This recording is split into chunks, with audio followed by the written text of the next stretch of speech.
अपना उत्तराखंड देख रहे हैं आप। मैं हूं शीनम शर्मा और सबसे पहले इस वक्त एक बड़ी खबर उत्तरकाशी से मिल रही है, जहां पर 11:56 पर भूकंप के हल्के झटके महसूस किए गए हैं, जिसकी तीव्रता रिक्टर स्केल पर 3.0 मापी गई है। भूकंप का केंद्र मोरी प्रखंड के सिंगतूर रेंज में बताया जा रहा है। 11:56 पर झटके महसूस किए गए हैं। मोरी प्रखंड में सिंगतूर रेंज है जहां पर भूकंप का केंद्र बताया जा रहा है।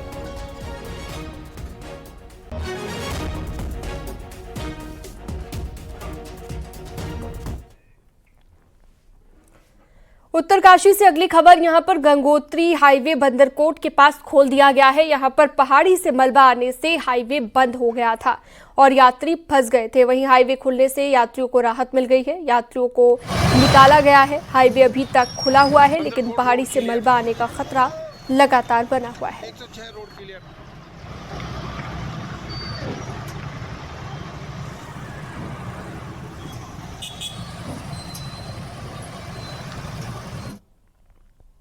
उत्तरकाशी की अस्सी गंगा घाटी में लगातार भारी बारिश हो रही है, जिसकी वजह से लैंडस्लाइड भी हुआ है। अगोड़ा मोटर मार्ग भूस्खलन के चलते पिछले 9 दिन से बंद है और ग्रामीणों को पैदल आवाजाही में काफी दिक्कत हो रही है। जगह जगह पर सड़कों पर गिरे बोल्डर ग्रामीण हटाते हुए नजर आ रहे हैं। स्थानीय लोगों ने प्रशासन से जल्द बंद सड़कों को खोलने की मांग की।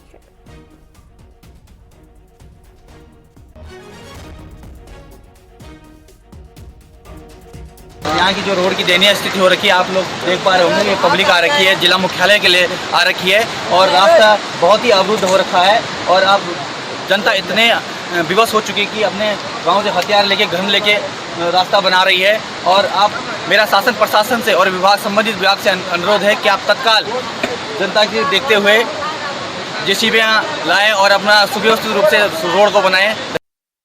लगातार स्लाइड आ रहे हैं, क्योंकि ये मुझे लगता है थोड़ा सिंकिंग जोन वाली एरिया है और इसमें बीच में भी स्लाइड आया था, काफ़ी मुश्किल से क्लियर किया था। अभी 3-4 आज चौथा दिन है, वहाँ बहुत बड़ा जो रोड का एक हिस्सा है वो बह गया था और उसमें फिर लगातार पत्थर गिर रहे हैं।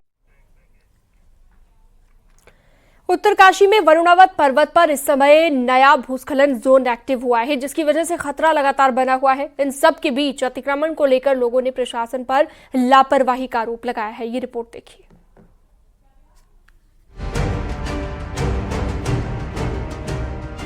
समुद्र तल से करीब 1150 मीटर की ऊंचाई पर उत्तरकाशी शहर वरुणावत की तलहटी में बसा है। साल 2003 में वरुणावत से हुए भूस्खलन में यहाँ भारी नुकसान हुआ था।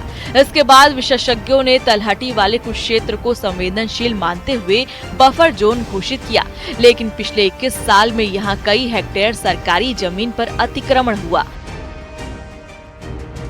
साल 2023 में जिला मुख्यालय में जगह जगह अतिक्रमण की शिकायत पर जांच कराई थी, जिसमें पता चला कि इंदिरा गांधी कॉलोनी से लेकर गोफियारा तक वरुणावत के बफर जोन में भी अतिक्रमण हुआ है। अब स्थानीय लोग प्रशासन पर कई सवाल उठा रहे हैं। आज वरुणावत फिसल रहा है, अतिक्रमण हो रहा है, बस्तियां दिन पर दिन बढ़ रही है। कौन उसको बसा रहा?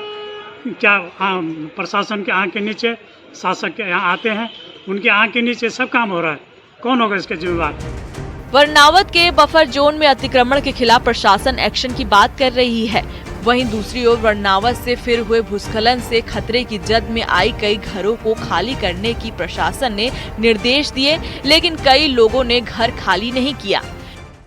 इसकी जांच करवाई जाएगी और जितने लोग अवैध निर्माण किए हुए सबको नोटिस देकर उनको हटने के लिए कहा जाएगा। कब तक होगा सर ये कार्रवाई? शीघ्र होगी।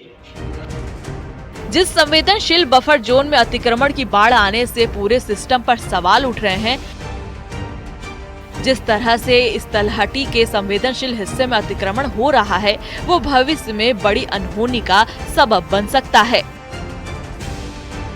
उत्तरकाशी में वरुणावत पर्वत के ठीक नीचे हम खड़े हैं। हम आपको दिखा सकते हैं वरुणावत पर्वत, जहाँ पे भूस्खलन जोन एक्टिव हुआ है। ये वो भूस्खलन जोन है जहाँ से लगातार बारिश होते ही मलबा और पत्थर सीधे नीचे आ रहे हैं, हालांकि रेलिंग पे अटक जा रहे हैं। पर जिस तरह से ये घिर रहे हैं तो उससे एक बड़ा जो क्षेत्र है उस पर खतरा मंडराया हुआ है। वरुणावत पर्वत के नीचे बड़ी मात्रा में अतिक्रमण सभी तरफ से हुआ है, जिससे सवाल निशान प्रशासन पे खड़े होते हैं और हालात ये है कि जब अब खाली करवाने की बात की जा रही है तो कोई भी प्रशासन का साथ नहीं दे रहा है। लोग घरों में रिस्क में रह रहे हैं और जो कभी भी बड़ा अनहोनी का कारण बन सकता है। Balbir Parmar, news 18, ground zero, Uttarkashi. Uttarkashi में वरुणावत पर्वत के नीचे अतिक्रमण के मामले में अब अलग अलग संगठन के लोगों ने प्रदर्शन किया है। इसके साथ ही अवैध बूचड़ खाने को लेकर भी लोगों में गुस्सा है। वरुणावत पर्वत के नीचे मस्जिद मोहल्ले के सामने लोगों ने जमकर नारेबाजी की है। लोगों ने अवैध रूप से बनी मस्जिद को ध्वस्त करने की मांग की है, जिसको लेकर डीएम ऑफिस के बाहर नारेबाजी की गई। मौके पर पुलिस को तैनात भी किया गया है। बलबीर परमार फोन लाइन पर जुड़ गए हैं ज्यादा जानकारी के साथ। बलबीर, नारेबाजी की जा रही है लोगों की तरफ से, डीएम ऑफिस के बाहर प्रदर्शन किया गया, अभी क्या लेटेस्ट अपडेट है? प्रदर्शन किया जा रहा है और एक ही मांग है कि जो अतिक्रमण हुआ है उसको जल्द से जल्द ध्वस्त किया जाए। इसके अलावा जो जनपद में अवैध बुचड़खाने चल रहे हैं उन पे भी जल्द से जल्द कार्रवाई की जाए और अगर कार्रवाई नहीं की जाती है तो आने वाले समय में उग्र आंदोलन की चेतावनी जो ये संगठन है, हिंदू संगठन से जुड़े जो सभी व्यक्ति है दे रहे हैं। तो लगातार तनाव की स्थिति बनी हुई है। हालांकि जो प्रशासनिक अधिकारी है लगातार वार्ता करते नजर आ रहे हैं और काफी उग्र होके जिला मुख्यालय में जो तमाम संगठन है वो इस समय प्रदर्शन कर रहे हैं। ठीक है, बहुत शुक्रिया तमाम जानकारी के लिए आपका बलबीर। चमोली से अगली खबर है। यहां पर बद्रीनाथ नेशनल हाईवे सेलंग के पास बंद हो गया है। पहाड़ का आधा हिस्सा टूटकर सड़क पर आ गया है। सड़क बंद होने की वजह से दोनों तरफ गाड़ियों की लंबी लाइन लग गई है। बद्रीनाथ और ऋषिकेश जाने वाले यात्री रास्ते में फंसे हुए हैं। प्रशासन की टीम सड़क से मलबा हटाने में जुटी हुई है।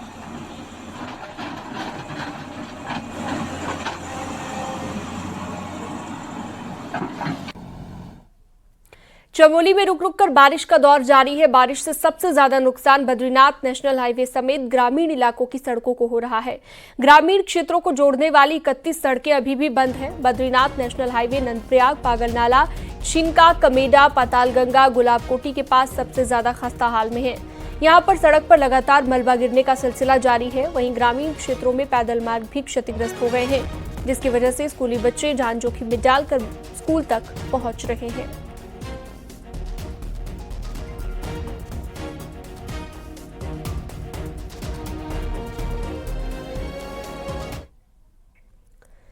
चमोली में भारत चीन सीमा को जोड़ने वाला मनाली नेशनल हाईवे लाता के पास बंद हो गया है। सड़क पर पहाड़ से भारी मलबा आ गया।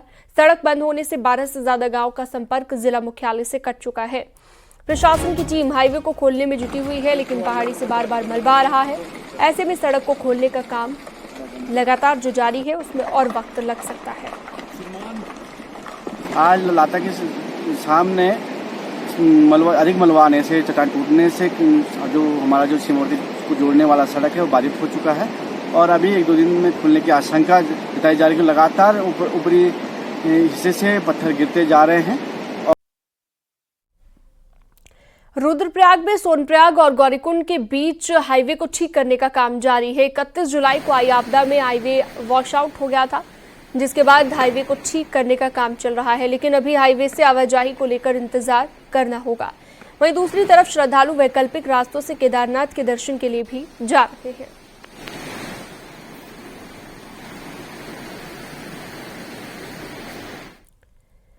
टिहरी में एक ट्रक गहरी खाई में जा गिरा। हादसे में 2 लोग घायल हुए हैं, जिनका अस्पताल में इलाज चल रहा है। ऋषिकेश चंबा रोड पर चोपडियाली के पास की ये घटना है। ट्रक ऋषिकेश से घनसाली रेता बजरी लेकर जा रहा था, तभी चोपडियाली के पास बेकाबू होकर खाई में जा गिरा। आजा रस्सी थोड़ा इसकी हेल्प कराना ऊपर आने के लिए भाई की नहीं जी। नैनीताल के टिफिन टॉप में 1 महीने के बाद भी पर्यटन गतिविधियां शुरू नहीं हो पाई हैं। बारिश के चलते बारिश के दौरान पहाड़ी का बड़ा हिस्सा टूट गया था, जिसमें ऐतिहासिक डोरोथी सीट खाई में समा गई थी, जिसके बाद पर्यटकों की आवाजाही पर रोक लगा दी गई थी। पर्यटकों पर लगी रोक की वजह से पर्यटन से जुड़े कारोबारी परेशान हैं। प्रशासन का कहना है कि बारिश का दौर खत्म होने के बाद टिफिन टॉप से लगी रोक हटाई जाएगी। वहीं पिछले दिनों डीएम नैनीताल के निर्देश के बाद वन विभाग ने सर्वे किया और अब अपनी रिपोर्ट दी है। जो ऑल पॉइंट हैं जुड़ा हुआ है उससे, जैसे land and, tiger top, view point, जिसमें ये खोला जाए इसमें हमारा रोजगार खुल जाएगा। कितना नुकसान हुआ? काफ़ी हो रहा है, बहुत संकट में हम लोग इस टाइम, और मतलब शासन प्रशासन से तो हमारी मांग यही चल रही है, इतनी अनुमति हमें दे तो हमारा रोजगार खुल जाए। बहुत बड़ा संकट में हम लोग आए हुए हैं। फॉरेस्ट डिपार्टमेंट से इसमें हमने ओपिनियन मांगी है, क्योंकि मॉनसून में काफ़ी संवेदनशील हो जाता है क्षेत्र, तो किसी भी प्रकार का वाइब्रेशन या कोई भी प्रकार की अदर ह्यूमन एक्टिविटीज़ से खतरा हो सकता है, तो इसलिए अभी प्रिकॉशंस ले रहे हैं उसमें। उसके मॉनसून के बाद ही इसमें कोई निर्णय लेंगे। नैनीताल के पिटरिया इलाके में गुलदार आखिरकार पकड़ा गया। पिछले कई दिनों से इलाके के लिए ये लापड़ खतरा बना हुआ था। स्थानीय लोगों की शिकायत के बाद वन विभाग की टीम ने यहां पर पिंजरा लगाया था, जिसके बाद अब लापड़ को पकड़ा जा सका। वन विभाग की टीम गुलदार को अपने साथ रेस्क्यू कर सेंटर ले गई। इस गुलदार के पकड़े जाने से लोगों ने राहत की सांस ली। पिछले 15 तारीख से इसलिए बहुत परेशान कर रहा था। महिलाएं बाहर निकलना दूभर हो गया था, बच्चों को जो है घर के अंदर रहना पड़ रहा था, और महिलाओं के बीच में से ये जानवर जो है मुर्गियों को उठा के ले जा रहा था।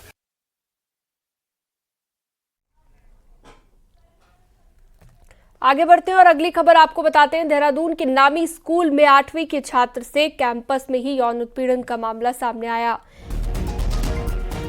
पूर्वोत्तर के रहने वाले छात्र का आरोप है कि उसके सीनियर्स ने उसके साथ रैगिंग की, उसका यौन उत्पीड़न किया। छात्र के पिता पूर्वोत्तर में पुलिस के एक बड़े सीनियर अधिकारी रह चुके हैं। इस केस में परिवार ने पूर्वोत्तर के ही एक राज्य में 0 FIR दर्ज कराई है, जिसे देहरादून के डालनवाला थाने में ट्रांसफर किया गया है। अब पुलिस पूरे मामले की जांच पड़ताल में जुटी हुई है। ये एक FIR 0 FIR थी, जो कि शिलोंग से ट्रांसफ़र होकर आई थी, तो उसके हमारे यहाँ थाना डालनवाला पर उसमें FIR नंबर लेकर उसको दर्ज कर दिया गया है, जिसमें कि कुछ फिज़िकल अब्यूज़ और मारपीट के आरोप लगाए गए हैं। तो उन संबंधित धाराओं में FIR दर्ज कर दी गई है और उसकी इन्वेस्टिगेशन शुरू कर दी गई है। उसमें देखिए, जो पॉक्सो एक्ट की जो धाराएँ हैं और जो IPC की धाराएँ हैं 323 हैं, और पॉक्सो एक्ट की जो धाराएँ हैं उसमें दर्ज किया गया है।